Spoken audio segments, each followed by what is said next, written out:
because he followed that up with, "I'm sorry. I know I promised the girls, but I can't. You take them, or I'll eat the tickets. Whatever."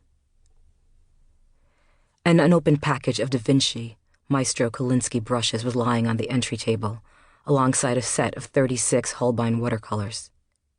I'd spent a fortune at Blick stocking up on materials for my artist retreat. They were, like the trip to Ojai, my gift to myself.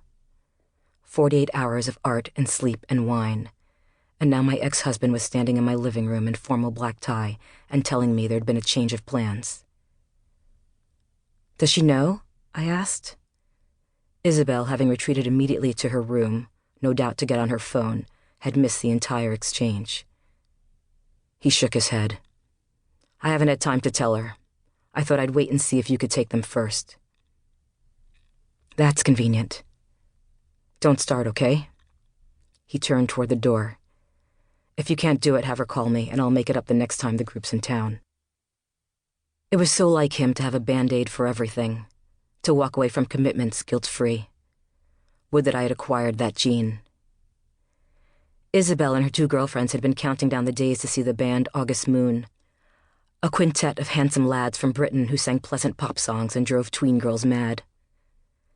Daniel had won the tickets at the school silent auction, paid some formidable amount to fly forth to Vegas, stay at the Mandalay Bay, and attend the concert and a meet and greet with the band. Canceling now would not go over well. "I have plans," I said, following him out into the driveway. He slipped around the back of the BMW and withdrew a cumbersome bag from the trunk. Isabel's fencing equipment. "I assumed you would. I'm sorry, Saul." He was quiet for a moment, drinking me in. Sneakers, leggings, still damp from a 5-mile run. And then, "You cut your hair." I nodded, my hands rising to my neck, self-conscious. It barely reached my shoulders now. My act of defiance. It was time for a change. He smiled faintly. "You're never not beautiful, are you?" Just then, the tinted window on the passenger side rolled down and a sylph-like creature leaned out and waved. Eva, my replacement. She was wearing an emerald green gown, her long, honey-colored hair twisted into a chignon. There were diamonds dangling from both ears. It wasn't enough that she was some youngish, stunning, half-Dutch, half-Chinese star associate at the firm, but that she was now sitting in Daniel's 7 series in my driveway, looking every bit the princess while I was dripping sweat. Now that stung.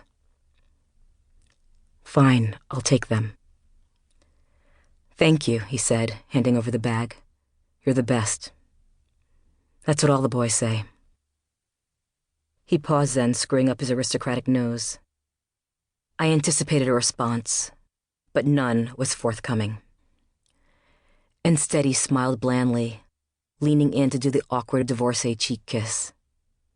He was wearing cologne, which he'd never done in all his years with me. I watched him make his way over to the driver's side. "Where are you going?" All dolled up. "Fundraiser," he said, getting into the car. "Katzenberg's." And with that, he pulled away, leaving me holding the baggage. I was not a fan of Vegas, loud, fat, dirty.